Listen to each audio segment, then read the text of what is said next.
Good morning everyone. इस video में हमने साइंस का एमसीक्यू क्वेश्चंस ओलंपियाड के लिए कुछ सिलेक्ट करके रखा है। 4 ऑप्शन इसमें दिए गए हैं, ओके। और जो भी हाईलाइटेड है वो हमारा आंसर होगा। बस इसका हम कुछ डिस्कस देखते हैं। फर्स्ट सेगमेंट है ये वीडियो का और इसमें आई थिंक 68 क्वेश्चंस है, 68 to 70 क्वेश्चंस है। आपको बस इसको ध्यान से सुनना है और जो भी आंसर्स है उसको याद कर लेना है, ठीक है। इसका पीडीएफ आपको प्रोवाइड करवा दिया जाएगा कुछ दिनों में। तो चलिए स्टार्ट करते हैं इस वीडियोज को। देखिए फर्स्ट क्वेश्चन है, which of these disease is not caused by improper disposal of sewage. ठीक है, कौन सा डिजीज ऐसा है जो इम्प्रॉपर डिस्पोजल ऑफ सीवेज की वजह से होता है। कॉलरा हम लोगों ने पढ़ा था, कॉलरा वाटर बॉर्न डिजीज़ है। जॉन्डिस, टाइफॉइड, ये सब वाटर बॉर्न डिजीज़ है। पर जो हार्ट अटैक है वो वाटर बॉर्न डिजीज़ नहीं है, मतलब सीवेज डिस्पोजल से इसका कोई रिलेशन नहीं है। तो इसका फर्स्ट का आंसर क्या होगा, हार्ट डिजीज या हार्ट अटैक। सेकेंड क्वेश्चन देखिए, the solid matter produce during sewage treatment is. Sewage के ट्रीटमेंट में जो सॉलिड मैटर या सॉलिड प्रोडक्ट निकलता है उसको क्या बोलते हो, स्लग बोलते हैं। हम लोगों ने पढ़ा था स्लग वो होता है जो सीवेज ट्रीटमेंट प्लांट से सीवेज सॉलिड फॉर्म में जो निकलता है वो। फर्टिलाइजर, ह्यूमस, ये सब नहीं हो सकता। इसका आंसर स्लग है, हम लोगों ने चैप्टर में भी पढ़ा है। थर्ड क्वेश्चन है, which of this is a part of the waste water treatment plant. इसमें से कौन सा वेस्ट वाटर ट्रीटमेंट प्लांट का पार्ट है। तो इसमें हमने वर्टिकल बार्स है, एरिएशन टैंक है, उसके बाद क्लेरिफायर है, ये सारा का सारा हमारा वेस्ट वाटर ट्रीटमेंट प्लांट के अंदर आता है। इसलिए इसका आंसर जो होगा वो डी ऑप्शन हो जाएगा, all of them. Fourth question देखिए, एयर एक्सर्ट प्रेशर। एयर किस डायरेक्शन में, कोई भी फ्लूइड अगर होगा तो वो फ्लूइड ऑल डायरेक्शन में प्रेशर लगाता है, ठीक है। तो यहाँ पे क्या होगा, ना तो डाउनवर्ड डायरेक्शन होगा, अपवर्ड डायरेक्शन में भी लगता है, डाउनवर्ड डायरेक्शन में भी होता है, साइडवेज भी लगाता है। मीन्स एयर या फिर वाटर हो या कोई भी फ्लूइड हो, वो हर एक डायरेक्शन में सेम प्रेशर एक्सर्ट करेगा। यहाँ पे आंसर हो जाएगा all directions. Fifth number question देखिए, low atmospheric pressure exert on the earth in which of the following altitudes. किस अल्टीट्यूड पे लो एटमॉस्फेरिक प्रेशर अर्थ पे एक्सर्ट होता है। तो यहाँ पे क्या होगा कि इक्वेटर के पास नॉर्थ, यहाँ सेकंड ऑप्शन है at 30 degree north and south at the poles, and D option देखिए at the equator and it's 60 degree north to and south. यहाँ पे क्या कह रहा है, लो एटमॉस्फेरिक प्रेशर। तो एट इक्वेटर, यहाँ हिंट्स देखो, at equator earth get maximum heat from the sun. जब इक्वेटर के पास सन का लाइट बहुत तेज होगा तो बहुत ज़्यादा हीट होने की वजह से वहाँ पे टेम्परेचर बहुत ज़्यादा हो जाएगा, ठीक है। मैक्सिमम टेम्परेचर है 10, air gets warm and rises up creating a low pressure area. वहाँ पे कैसा प्रेशर हो जाएगा, लो प्रेशर का जोन हो जाएगा। कौन से जगह पे, इक्वेटर पे। Same at now 60 degree north and south, air again warmer. हम लोगों ने देखा था इसका स्ट्रक्चर, जो हमारा एयर प्रेशर का एक फिगर था, उस फिगर के अंदर हम लोगों ने देखा था कि जो हमारा बीच वाला एक इक्वेटर के बाद वाला रीजन हाई प्रेशर का आएगा और उसके बाद फिर से जो 60 डिग्री नॉर्थ और साउथ है वो लो प्रेशर का जोन बनता है। देयरफॉर इस जगह पे क्या होगा, एयर अगेन वार्मर हो जाएगी, हवा ऊपर उठेगी और यहाँ पे प्रेशर कैसा होगा, लो प्रेशर जोन का एरिया बनेगा। तो यहाँ पे ऑप्शन नंबर डी आंसर होगा। 6 नंबर क्वेश्चन देखो, which of the following area not associated with cyclones. कौन सा एरिया साइक्लोन से कौन सा टर्म यहाँ पे साइक्लोन से एसोसिएटेड नहीं है। तो देखो साइक्लोन, स्ट्रॉन्ग विंड, साइक्लोन में हवा बहुत तेज चलती है, हैवी रेन्स होता ही है, टाइडल वेव्स आता है, पर वॉल्केनिक इरप्शन से इसका कोई लेना देना नहीं है। Option number D volcanic eruption हमारा आंसर होगा। 7th number question, the development and movement of cyclone are studies by the. हमारे इंडिया में एक इसके लिए एक अलग से डिपार्टमेंट है जिसको हम कहते हैं इंडियन मेट्रोलॉजिकल डिपार्टमेंट। जो साइक्लोन से रिलेटेड स्टडीज को करती है। तो यहाँ पे option number C, Indian meteorological department. Which of the following states of India is most likely to be hit by a cyclone. सबसे ज़्यादा कौन सा इंडिया का पार्ट है जिसमें साइक्लोन बहुत ज़्यादा आता है? हम लोगों ने आंध्र प्रदेश के बारे में सुना है, यहाँ पे सबसे ज़्यादा साइक्लोन हिट करता है। पंजाब का रीजन साइक्लोन नहीं आता है, मध्य प्रदेश बीच वाला रीजन है, जम्मू एंड कश्मीर यहाँ भी कोई भी साइक्लोन हिट नहीं करता है, पर जो आंध्र प्रदेश हमारा है यहाँ पे बहुत सारा साइक्लोन हिट करता है। नाइन्थ नंबर क्वेश्चन देखो, a piece of plywood is kept on a table. एक टेबल है जिसपे प्लाईवुड का एक पीस रखा हुआ है, प्लाईवुड रखा हुआ है। You have to lift it from the table by blowing air. हमें क्या करना है, बिना हाथ से छुए उसे लिफ्ट करना है और हवा के प्रेशर से उसे लिफ्ट करना है, ठीक है। तो वेरी हाई स्पीड का उसे क्या देना होगा, एयर देना होगा from a powerful fan. In which direction you will blow the air, किस डायरेक्शन में हवा को तुम दोगे। तो एक ही ऑप्शन है, अगर हवा से उसको प्रेशर देना है तो साइडवेज से अगर प्रेशर दोगे वो खुद ही लिफ्ट कर जाएगा, ताकि क्योंकि वहाँ पे जब साइडवेज से दोगे तो वहाँ पे एयर बहुत ही तेज़ से मूवमेंट दिखाएगा, एयर का मूवमेंट बहुत फास्ट होगा और वहाँ पे ऊपर का जो प्रेशर है वो लो प्रेशर का जोन बनेगा और नीचे से हाई प्रेशर का जोन बनेगा जहाँ से वो लिफ्ट कर देगा, ठीक है। सर 10th नंबर क्वेश्चन देखो, the fact that increased wind speed result in reduce air pressure is known as. यहाँ पे क्या है, एक बर्नौली नाम के साइंटिस्ट के बारे में हमने पढ़ा था। बर्नौली ने यही अभी जो 9th नंबर क्वेश्चन था सेम ये बर्नौली के ही प्रिंसिपल पे बेस्ड है। तो बर्नौली साहब क्या बोले थे, जैसे ही विंड का स्पीड बहुत ज़्यादा हो जाएगा तो वहाँ पे एयर स्पीड बढ़ने से क्या होगा, प्रेशर कम हो जाता है, एयर का प्रेशर कम हो जाता है। हम लोग चैप्टर में भी पढ़े थे, जब ट्रेन पास करती है तो वहाँ पे जब ट्रेन बहुत स्पीड से पास करती है तो वहाँ पे लो प्रेशर का जोन बनेगा और अगर कोई आदमी वहाँ खड़ा है तो पीछे का जो एयर है वो उसे क्या करेगा, प्रेशर लगाएगा, मूवमेंट करेगा एयर और उस वजह से वो आदमी उस ट्रैक पे जा सकता है, ठीक है। तो जैसे ही विंड स्पीड बढ़ेगा तो वहाँ पे लो प्रेशर का जोन बनेगा और जहाँ पे हाई प्रेशर का जोन है वहाँ से एयर मूव करेगी। ये बर्नौली ने समझाया था इस प्रिंसिपल को, इसीलिए यहाँ पर आंसर क्या होगा, B number, Bernoulli's principle. 11 number question देखो, which of these best describe a tornado. Tornado के बारे में कौन सा टर्म बेस्ट डिस्क्राइब कर रहा है, strong thunder strong, B the eyes of the cyclone, ठीक है। सी नंबर क्या है, rotating funnel of high speed wind 10 to 15 kilometre across, और rotating funnel of high speed wind 10 to 200 metre across.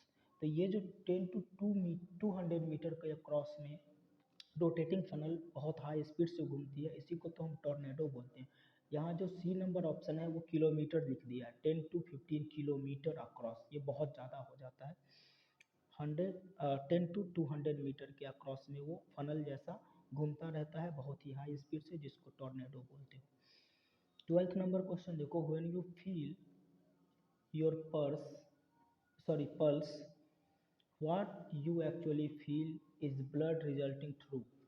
अब देखिए रसिंग थ्रू कह रहा है कि जैसे ही हम पल्स को छूते हैं तो क्या फील करते हो, और जो फील करते हो वो एक्चुअली में क्या होता है। तो यहाँ पे हम देखें आर्टरीज होती है, वो आर्टरीज से ही ब्लड पास करते रहती है, जिसको हम फील कर सकते हैं, टच करके फील कर सकते हैं। यहाँ ऑप्शन क्या होगा, ए आर्टरीज। 13 नंबर क्वेश्चन है, B blood cells that protect the body from disease are. जो बॉडी हमारे बॉडी को डिजीज़ों से बचाता है उसको क्या बोलते हो, वो कौन सा ब्लड सेल्स है, तो वो हमारा WBC है, जिसको हम जो हमारे बॉडी को फॉरेन जो भी बैक्टीरिया है इन सब चीज़ों से या फिर फॉरेन पैथोजन से हमें बचा के रखता है, और अगर वो एंट्री किया तो WBC उसको क्या करता है, किल करता है, ठीक है। तो ये सोल्जर की तरह हमारी बॉडी में काम करता है WBC। यहाँ पे आंसर क्या होगा, डिजीज से बचाने के लिए WBC। 14 number question, the device which is used to hear the heartbeat is called stethoscope. Simple heart beat को चेक करने के लिए स्टेटोस्कोप का यूज करते हैं। यहाँ पे थर्मोमीटर है, स्पिग्नोमीटर है, स्पिग्नोमाइनोमीटर है, फिर माइक्रोस्कोप है, ये सब अलग अलग चीज़ें, थर्मोमीटर टेम्परेचर सब कुछ मेजर करने के लिए है। 15 नंबर क्वेश्चन देखो, the loss of water through the stomata of leaves is called. देखो स्टोमेटा से जो वाटर का लॉस होगा इसको हम ट्रांसपैरेशन बोलते हैं, ठीक है। तो ट्रांसपैरेशन ये हो जाएगा, ट्रांसलोकेशन नहीं होगा, ट्रांसपोर्टेशन नहीं होगा, ट्रांसपैरेशन होगा, ठीक है। तो जो वाटर का लॉस होता है, एक्सेस वाटर को लॉस करता है प्लांट्स अपने स्टोमेटा के थ्रू, वो ट्रांसपैरेशन होता है। 16 नंबर है, in the human urinary system which of this in your opinion is most important organ. Human urinary system, urine को बनाने में, तो अब यहाँ पे हम लोगों के पास जो ऑप्शन है इसमें सबसे ज़्यादा इम्पोर्टेंस कौन रखता है? किडनी, क्योंकि किडनी ही अमोनिया को मतलब जो हमारे बॉडी में वेस्ट प्रोडक्ट अमोनिया बना है उसको बाहर निकालता है, ये दोनों किडनियाँ हमारी काम करती है। तो जो यूरिन बन रहा है, किडनी अमोनिया को निकाला, फिर यूरिया में लीवर उसको कन्वर्ट किया, फिर यूरिया को हमारे बॉडी से बाहर निकालने का काम हमारा किडनी का होता है, ठीक है। तो ये किडनी सबसे ज़्यादा इम्पोर्टेंस रखता है यूरिनरी सिस्टम के अंदर। 17 नंबर क्वेश्चन कह रहा है, which of the following are the tiny filtrating units of kidney। देखो किडनी जिस सेल से बना है उस सेल को कहते हैं नेफ्रॉन, और नेफ्रॉन एक सेल है जहाँ पे सबसे छोटा पार्ट है फिल्ट्रेशन का, वहाँ पे फिल्ट्रेशन हो रहा होता है। तो नेफ्रॉन क्या हो जाएगा, हमारा आंसर हो जाएगा सबसे छोटा यूनिट फिल्ट्रेशन का हमारे बॉडी में नेफ्रॉन होगा। किडनी का ही एक सेल है, किडनी जिससे बना है वो किडनी का सबसे छोटा यूनिट है जिसको हम नेफ्रॉन बोलते हैं। 18 नंबर क्वेश्चन देखो, during transpiration water is lost from the plant in the form of. Water जो लॉस होता है प्लांट से वो किस फॉर्म में होता है? लिक्विड फॉर्म में तो होता नहीं है, स्टेम स्टेम के फॉर्म में भी नहीं, वाटर वेपर के फॉर्म में निकलता है, ठीक है ना, हाइड्रोजन ऑक्सीजन के फॉर्म में निकलता है। वाटर वेपर के फॉर्म में वो क्या करेगा, रिलीज कर देता है एटमॉस्फेयर के अंदर, तो ठीक है वाटर वेपर यहाँ पे अप्रोप्रिएट आंसर है। 19 नंबर क्वेश्चन देखो, the process of transportation of glucose in a plant is called. देखिए ट्रांसपोर्टेशन ऑफ ग्लूकोज अगर पूछा तो ट्रांसलोकेशन आंसर हो जाएगा, ठीक है। ट्रांसपैरेशन क्या था, यहाँ पे हमारा क्या आंसर हो जाएगा, ट्रांसपोर्टेशन, सॉरी ट्रांसपैरेशन हमारा क्या था, स्टोमेटा से जो वाटर रिलीज होता है उसको ट्रांसपैरेशन बोलते हैं। और ट्रांसलोकेशन ग्लूकोज को, ग्लूकोज अगर जा रहा है प्लांट प्रोसेस, वैसा प्रोसेस जिसमें ट्रांसपोर्टेशन हो रहा है ग्लूकोज का, तो उसको ट्रांसलोकेशन कहते हैं। The process of transportation of fluid in the form of glucose in a plant is called translocation, ठीक है। 20 नंबर क्वेश्चन देखो, the tiniest blood vessels in the human body. सबसे छोटा जो ब्लड वेसल्स है, सबसे पतला, जिसको हम क्या बोलते हैं, कैपिलरीज बोलते हैं। कैपिलरीज जंक्शन है आर्टरी और वेन के बीच का, ठीक है। तो हमें पता है कैपिलरी सबसे पतला होता है, जहाँ से जो एक्सचेंजेज होते हैं मटेरियल का, गैसेज का या फूड का या वेस्ट प्रोडक्ट का, वो सब का सब कहाँ से होता है, कैपिलरीज के अंदर। तो कैपिलरी सबसे टाइनीएस्ट है। 21 which of these is responsible for blood clotting। Blood clotting के लिए कौन सा रिस्पॉन्सिबल है? WBC नहीं, RBC नहीं, हीमोग्लोबिन भी नहीं, प्लेटलेट्स हमारे बॉडी में होगा तो ये ब्लड क्लॉटिंग में मदद करता है। अगर प्लेटलेट्स कम हो जाए तो ब्लड की क्लॉटिंग नहीं हो पाएगी, ठीक है। तो ब्लड क्लॉटिंग के लिए प्लेटलेट्स सबसे ज़्यादा इंपॉर्टेंस रखता है और रिस्पॉन्सिबल है उसी के लिए। In plants sexual reproduction occurs in which of the following. अच्छा प्लांट्स के अंदर जो सेक्सुअल रिप्रोडक्शन होगा वो फ्लावर में होगा, क्योंकि रिप्रोडक्टिव ऑर्गन ही प्लांट का क्या है, फ्लावर है, तो फ्लावर आंसर हो जाएगा। Which of the following methods of reproduction is sexual. इसमें से कौन सा रिप्रोडक्शन का मेथड सेक्सुअल रिप्रोडक्शन है? तो यहाँ आप देखिए वेजिटेटिव प्रोपोगेशन ये सेक्सुअल रिप्रोडक्शन का एग्जाम्पल है। स्पोर फॉर्मेशन, बडिंग, ये सब का सब क्या है, ए सेक्सुअल रिप्रोडक्शन का एग्जाम्पल है। तो यहाँ पे कोई भी सेक्सुअल रिप्रोडक्शन के एग्जाम्पल नहीं है, none of these answer. Yeast reproduce by, yeast जो होगा वो बडिंग के प्रोसेस से रिप्रोडक्शन करता है, ठीक है। एक बड बनता है, वो टूट जाता है टाइम टू टाइम और फिर नया बड उससे निकल जाता है, मतलब वो इंडिविजुअल हो जाएगा। एक बड बना, फिर वो धीरे धीरे बड़ा हुआ, फिर उससे एक बड निकला और वो इंडिविजुअली टूट के निकल गया। तो यीस्ट का यीस्ट बनता है और रिप्रोडक्शन कैसे करेगा, बडिंग के प्रोसेस से। स्पोर फॉर्मेशन नहीं होगा, वेजिटेटिव प्रोपगेशन और सेक्सुअल रिप्रोडक्शन नहीं होगा। फिर 25th नंबर क्वेश्चन कह रहा है zygote is located related to which method of reproduction. अच्छा, जाइगोट का फॉर्मेशन कब होता है, तो जाइगोट जब बनेगा वो सेक्सुअल रिप्रोडक्शन में ही जाइगोट का फॉर्मेशन होता है, ए सेक्सुअल में जाइगोट का फॉर्मेशन नहीं होगा। तो सेक्सुअल रिप्रोडक्शन में जाइगोट बनता है, ठीक है। जब fusion of male gamete and female gamete, जैसे ही मेल और फीमेल गैमीट का फ्यूजन हुआ तो जाइगोट का फॉर्मेशन हो जाएगा। 26 नंबर क्वेश्चन कर रहा है which of these is the main reproductive organ in plants. Plants के अंदर मेल रिप्रोडक्टिव ऑर्गन, तो मेल के बारे में बताए थे, स्टेमन एमियन लगा होगा तो वो मेल हो जाएगा। तो यहाँ पे प्लांट का कौन सा पार्ट होगा, STAMEN, स्टेमन, ठीक है। 27 नंबर क्वेश्चन बोल रहा है which of the following contains the egg cell in plants. Plants के अंदर एग सेल को कौन रखता है, तो ओव्यूल के पास क्या होता है, एग सेल होता है। एंथर, स्टिग्मा, पोलन ग्रेन्स, ये सब एंथर, स्टिग्मा इन सब के पास नहीं, ओव्यूल के पास क्या होगा, एग सेल होगा जो फर्टिलाइज होगा।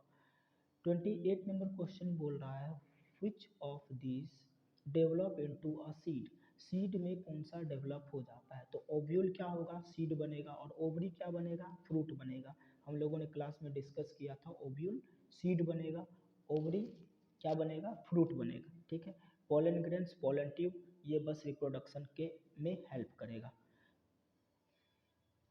29 number question, a plant was found to have seed with hooks। वैसा प्लांट जिसमें क्या होगा, जिसके सीड में हुक्स लगा होगा, हुक्स जो कि किसी चीज में फंस सकता है। By which method it is it most likely to be disperse. किस मेथड से डिस्पर्सन होगा इसका, मतलब एक जगह से दूसरे जगह कैसे जाएगा, तो जैसे ही हुक है तो वो एनिमल के थ्रू जाएगा, एनिमल के बॉडी में जो हेयर्स होते हैं उस हेयर्स में वो चिपक जाएगा और फिर वो अपना डिस्पर्सन कर लेगा, ठीक है। तो यहाँ पे एनिमल्स आंसर हो जाएगा। Which of this is not a standard unit. यहाँ पे कौन सा स्टैंडर्ड यूनिट नहीं है, देखो सेकंड स्टैंडर्ड यूनिट है, ऐसा यूनिट बोल सकते हो, ऐसा यूनिट है, मीटर भी ऐसा यूनिट है। और हैंड स्पैन, ये पहले के समय में हैंड स्पैन चलता था जिसको हाथ से मेजर करते थे, ये कोई भी स्टैंडर्ड यूनिट नहीं है। तो यहाँ पे आंसर क्या होगा, C number, hand span.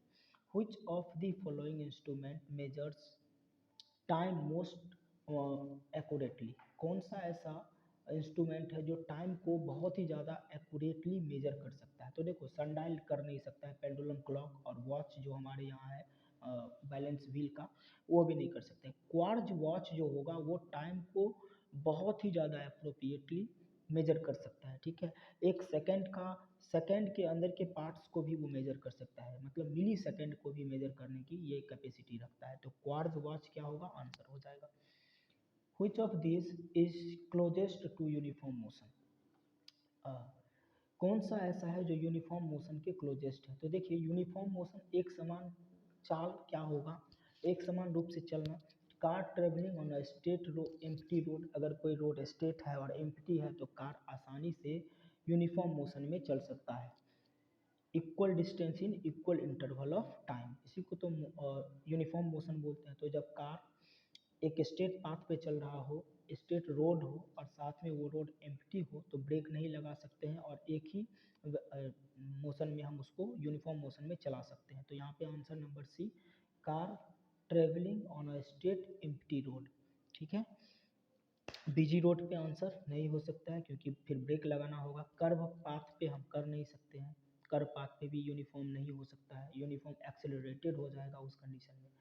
33 number question कह रहा है which of this can only measure time interval and not the time of day.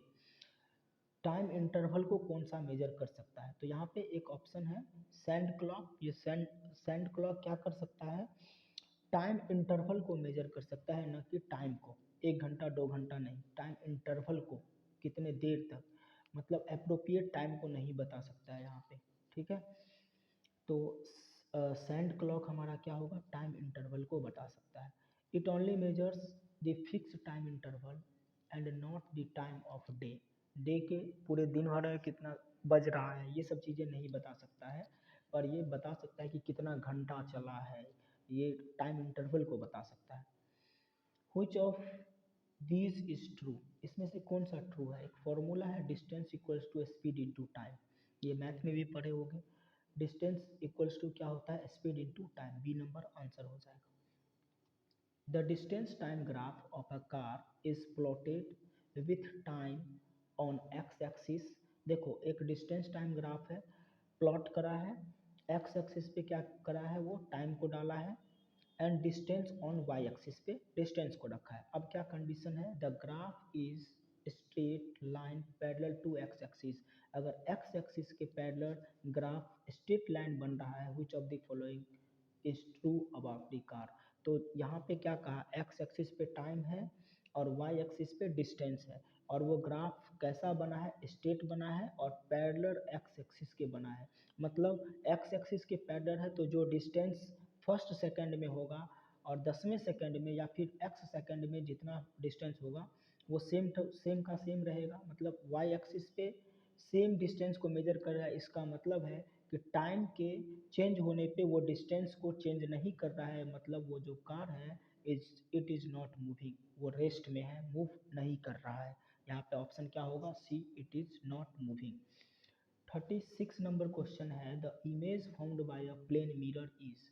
Plane mirror में जो इमेज बनेगा वो कैसा बनेगा। प्लेन मिरर के अंदर इमेज बनेगा as much behind the mirror as the object is in front of the mirror. Mirror के सामने जैसा ऑब्जेक्ट होगा वैसा ही इमेज मिरर के अंदर बनेगा। ठीक है, तो यहाँ पे ऑप्शन नंबर डी आंसर हो जाएगा। ऑप्शन नंबर फर्स्ट ए क्या बोल रहा है, on the surface of mirror, कभी नहीं, जितना आगे बनेगा उतना ही पीछे भी बनेगा, अंदर बनेगा मिरर का। Just in front of mirror नहीं, जस्ट बिहाइंड द मिरर ये भी नहीं। ये इसका सबसे अप्रोप्रिएट आंसर क्या होगा, डी नंबर। 37 नंबर क्वेश्चन है, which of the following image is real. इसमें से कौन सा इमेज रियल होगा। रियल इमेज के लिए image formed by a plane mirror, plane mirror में कभी भी रियल इमेज नहीं बनेगा। Image formed by a convex mirror, convex mirror में भी रियल इमेज नहीं फॉर्म होगा। Image formed by a concave mirror with object between the mirror and focus. देखो मिरर और यहाँ पे रियल तो बनेगा, पर कनकेव मिरर में एक कंडीशन था, मिरर और फोकस के बीच में ऑब्जेक्ट को रखोगे तो वो वर्चुअल इमेज बनाता था। तो यहाँ पे सी नंबर आंसर भी कंप्लीटली सही नहीं है। फिर डी नंबर ऑप्शन क्या बोल रहा है, image formed by a concave mirror with object behind the focus. Focus के पीछे अगर कोई भी इमेज को रखोगे ऑब्जेक्ट को तो वहाँ पे इमेज रियल बनेगा। ये एक एक्सेप्शन केस था, एक्सेप्शन नहीं एक कंडीशन बना था, जिसमें अगर हम फोकस और पोल के बीच में अगर कोई ऑब्जेक्ट को रखते थे कनकेव मिरर के अंदर तो इमेज कैसा बनता था, वर्चुअल बनता था। पर यहाँ रियल के लिए कंडीशन क्या होगा, behind the focus. 38 number question, a spherical mirror with its reflecting surface on the outside is a. कह रहा है कि एक स्फेरिकल मिरर जिसका रिफ्लेक्टिंग सरफेस क्या होगा, आउटसाइड। आउटसाइड अगर होगा तो रिफ्लेक्टिंग सरफेस अगर बाहर की तरफ है तो वहाँ पे कैसा मिरर हो जाएगा, वो कनकेव मिरर। ठीक है, spherical mirror with its reflecting surface on the outside, बाहर की तरफ अगर वो है तो रिफ्लेक्टिंग सरफेस क्या हो जाएगा, बाहर की तरफ हो जाएगा तो वो कनकेव मिरर के अंदर हो जाएगा। ठीक है, आइदर तो हो नहीं सकता है, प्लेन मिरर नहीं हो सकता है।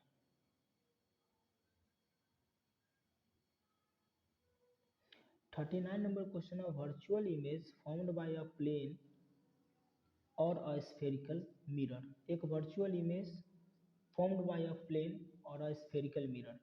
प्लेन मिरर और स्फेरिकल मिरर में अगर कोई वर्चुअल इमेज बनता है तो वो कैसा बनेगा, जैसे ही वर्चुअल इमेज बनेगा तो वो हमेशा इरेक्ट बनता है। हम लोगों ने देखा था वो इरेक्ट बनता है, इट ऑलवेज इरेक्ट। इन्वर्टेड जरूरी नहीं है, इरेक्ट और inverted depending upon the distance, ऐसा भी कोई बात नहीं है। ये इरेक्ट बनेगा, सीधा बनता है, वर्चुअल इमेज हमेशा सीधा बनेगा, कोई भी मिरर हो।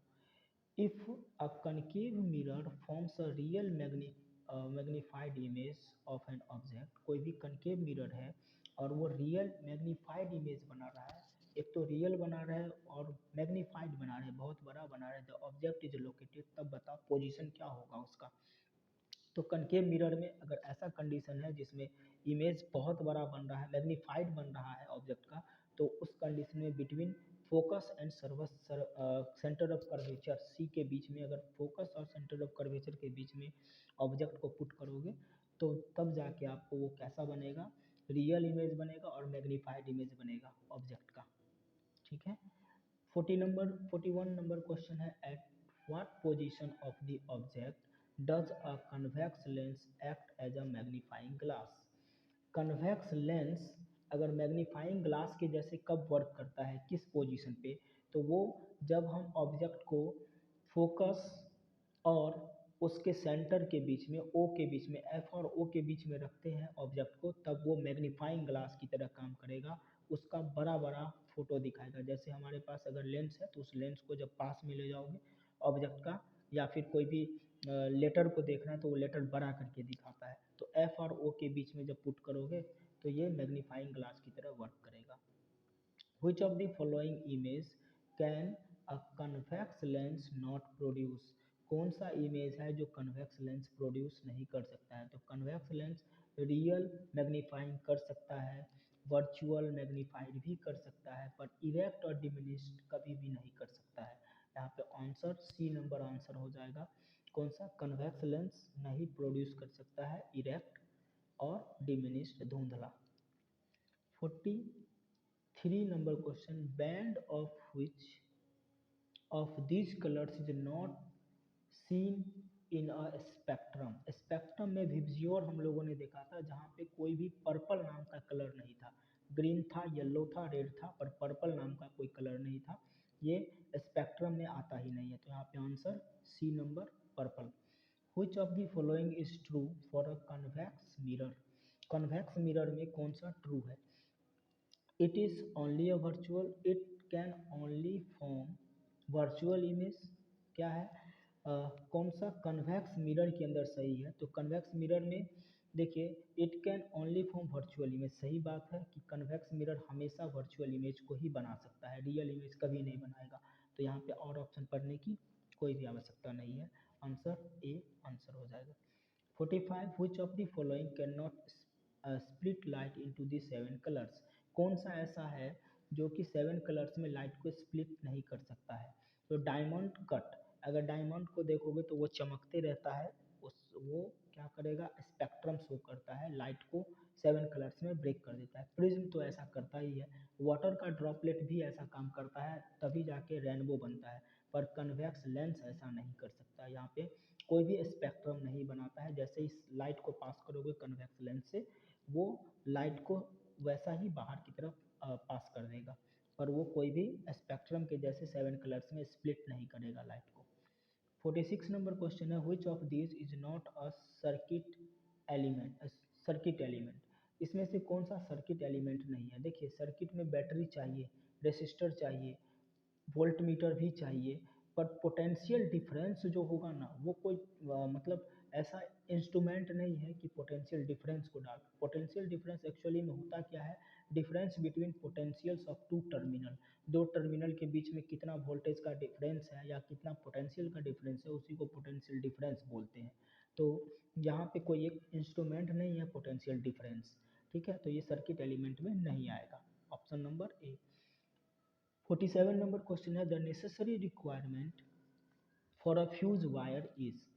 फ्यूज वायर के लिए क्या जरूरी होता है। तो फ्यूज का वायर कैसा होगा, कंडक्टर होना चाहिए, और वैसा कंडक्टर हो जो जिसका मेल्टिंग पॉइंट बहुत ही कम हो, ताकि जैसे ही वोल्टेज बहुत ज़्यादा करंट पास करे या वोल्टेज बहुत ज़्यादा पास करे तो तुरंत वो क्या हो जाए, हीट से मेल्ट हो जाए, और हमारे घर में जो बहुत ज़्यादा वोल्टेज से होने वाला जो फायर है या फिर इलेक्ट्रिकल अप्लायंसेज जो ब्रेक हो जाएगा, टूट खराब हो जाएगा या आग लग सकता है, इन सब चीज़ से बचाता है। तो यहाँ पे क्या होना चाहिए, कंडक्टर होना चाहिए, और वैसा कंडक्टर जिसका मेल्टिंग पॉइंट बहुत ही लो होना चाहिए। ठीक है, तो यहाँ पे आंसर ए ऑप्शन नंबर हो जाएगा।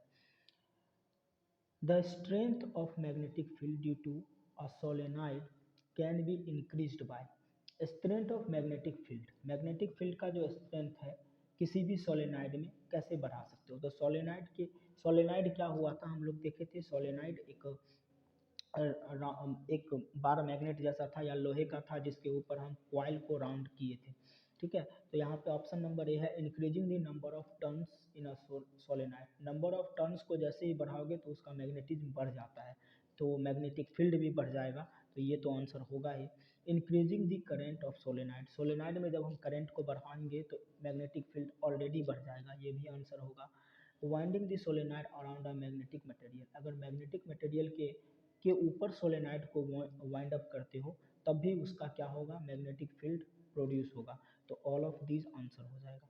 49 नंबर क्वेश्चन है, which of these appliances does not use N electromagnet, electromagnet में किसका यूज नहीं करते हैं। देखो वॉशिंग मशीन के अंदर हम इलेक्ट्रोमैग्नेट का यूज करते हैं, रेफ्रिजरेटर जो होता है घर में उसमें भी होता है, इलेक्ट्रिक बिल में होता ही है, पर रूम हीटर में कहीं भी इलेक्ट्रोमैग्नेट का यूज नहीं करते हैं। आंसर क्या होगा, सी। Which of these is absolutely necessary in an electric current? Electric current sorry electric circuit के अंदर कौन सा नेसेसरी है।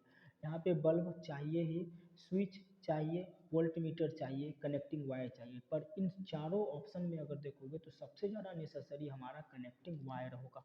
कनेक्टिंग वायर के बिना वो सर्किट हमारा या इलेक्ट्रिक सर्किट पूरा ही नहीं हो सकता है। तो इसमें से एब्सोल्युटली नेसेसरी अगर बात करेंगे तो वो हमारा क्या हो सकता है, कनेक्टिंग वायर, क्योंकि ये बल्ब के जगह पे कुछ और जोड़ दो, स्विच रहे या ना रहे या वोल्ट मीटर रहे या नहीं रहे कोई दिक्कत नहीं है, पर कनेक्टिंग वायर होगा ही होगा इलेक्ट्रिक सर्किट के अंदर।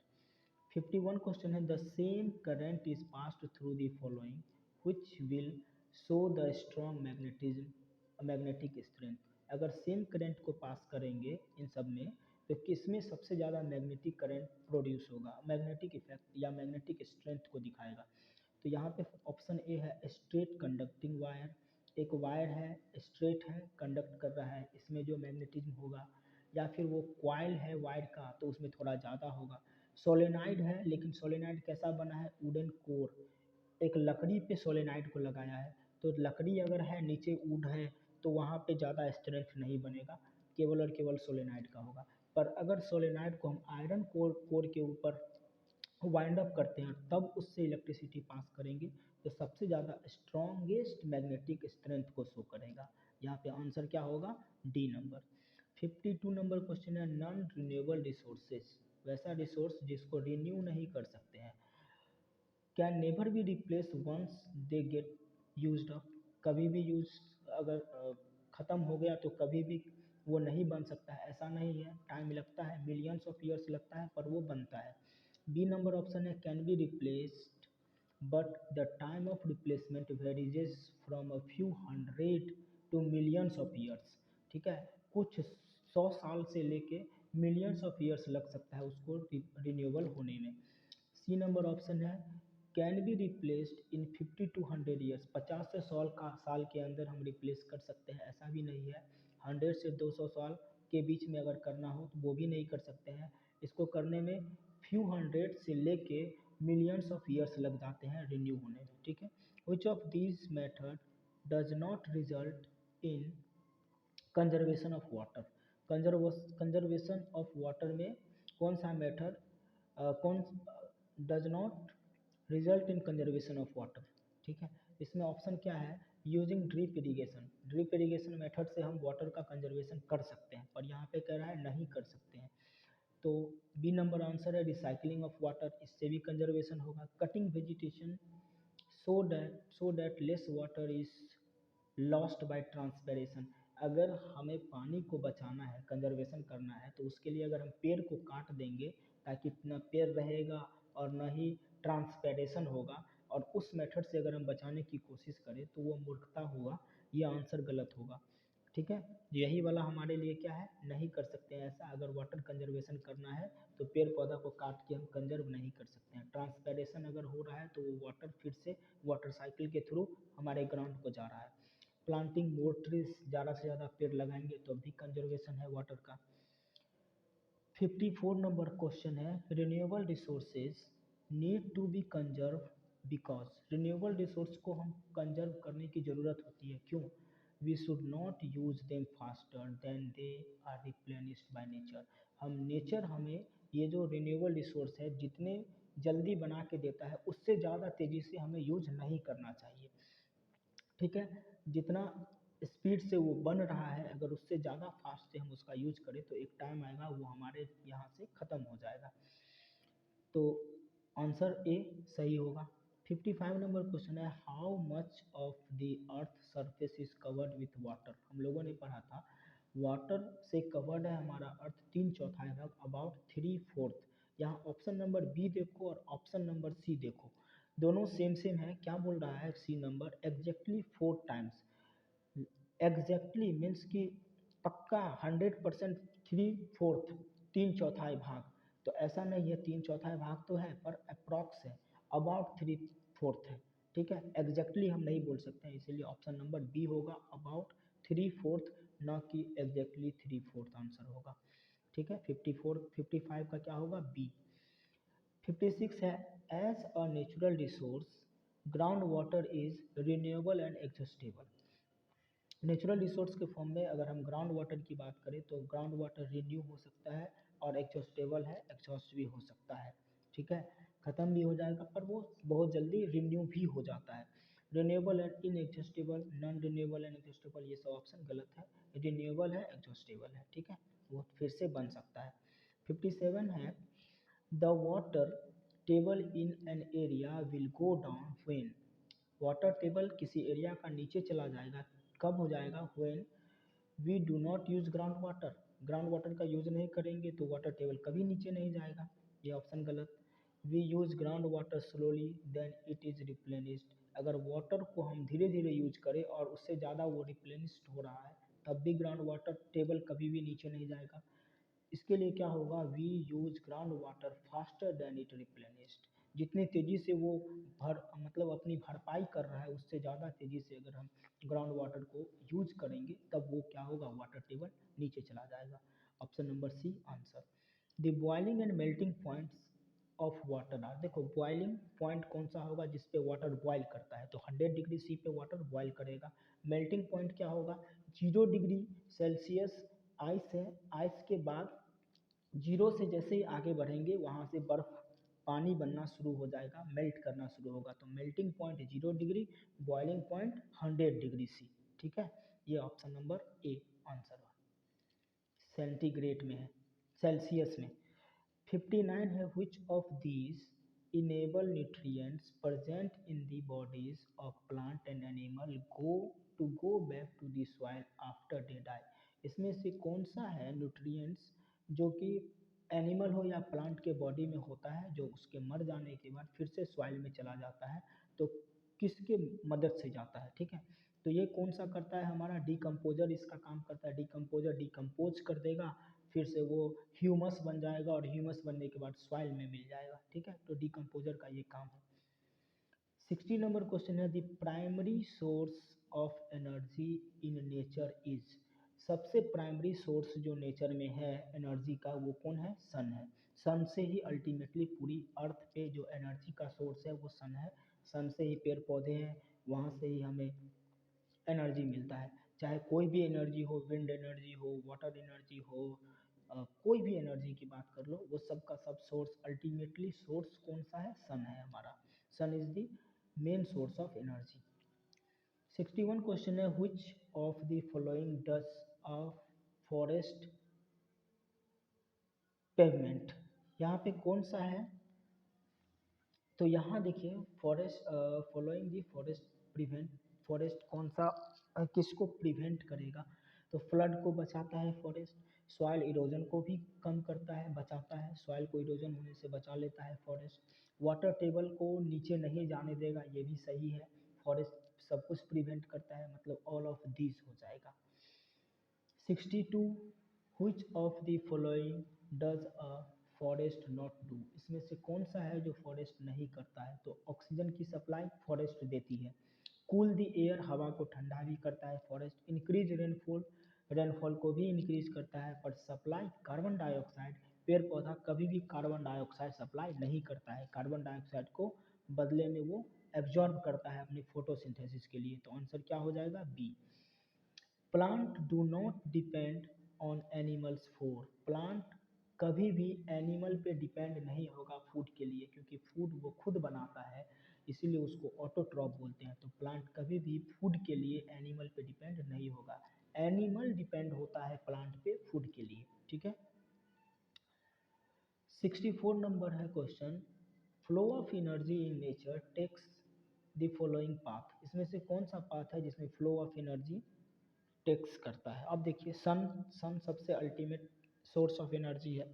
सन से एनर्जी किसको मिला? ग्रीन प्लांट को। ग्रीन प्लांट अपना फूड बनाया, उस फूड को कौन खाया? हर्बीवोरस। और हर्बीवोरस को कौन खाया? कार्निवोरस। मतलब ये जो सी नंबर ऑप्शन है, सन से ग्रीन प्लांट से हर्बीवोरस, हर्बीवोरस से कार्निवोरस, ये फ्लो ऑफ एनर्जी सही पाथ में, सही डायरेक्शन में है, ठीक है। बाकी सब में कार्निवोरस है, फिर हर्बीवोरस है, ये सब रॉन्ग एरो लगा है। 65 नंबर क्वेश्चन है, the lowest layer in the under story is formed by. जो लोएस्ट लेयर है अंडर स्टोरी में, अंडर स्टोरी के नीचे, मतलब फॉरेस्ट फ्लोर की बात कर रहा है, वो किससे बना होता है? मेनली सर्ब से होता है, झाड़ियाँ होती है, वहाँ पे छोटे छोटे पेड़ पौधे उगते हैं, जिसको सर्ब कहा जाता है। तो जो फॉरेस्ट फ्लोर है वो जनरली किससे घिरा होता है? सर्ब से, ठीक है। 66 नंबर है, which of these is not obtained from a forest product। इसमें से कौन सा है जो कि फॉरेस्ट से नहीं मिलता है? तो पेपर फॉरेस्ट से मिलता है, फर्नीचर भी फॉरेस्ट से मिलता है, मेडिसिन भी, बहुत सारा मेडिसिनल प्लांट्स होता है जो फॉरेस्ट से मिलेगा। पर प्लास्टिक के लिए हमें पेट्रोलियम प्रोडक्ट, पेट्रोलियम पर डिपेंड होना पड़ता है। पेट्रोलियम से ही हमें प्लास्टिक मिलता है, मतलब उसके लिए बनाने का जो रॉ मटेरियल है वो प्लास्टिक का पेट्रोलियम से मिलता है, ठीक है। पर फॉरेस्ट हमें प्लास्टिक नहीं देती है। 67 नंबर क्वेश्चन है, which of the following are called producers. इसमें से किसको प्रोड्यूसर बोलेंगे? Green plants is are called producers. Answer C. The first link in all food chain are. सबसे जो लिंक है फूड चेन में वो कौन सा लिंक है? तो ग्रीन प्लांट, क्योंकि ग्रीन प्लांट ही प्रोड्यूसर है और यही खाना बनाता है। तो फूड चेन का, फूड का जो फ्लो है, एनर्जी का जो फ्लो होगा वो ग्रीन प्लांट से ही स्टार्ट होता है। और ग्रीन प्लांट कैसे, किससे बनाता है? तो इनऑर्गेनिक सब्सटेंस जैसे कि सनलाइट हुआ, उसके बाद कार्बन डाइऑक्साइड हुआ, वाटर हुआ, इन सब चीज़ों से मिलके वो फूड को बनाता है। चलिए, इस मॉडल सेट का 68 नंबर क्वेश्चन लास्ट था। अब जो नेक्स्ट क्वेश्चन होगा वो नेक्स्ट आपको दे दिया जाएगा, ठीक है। बाय।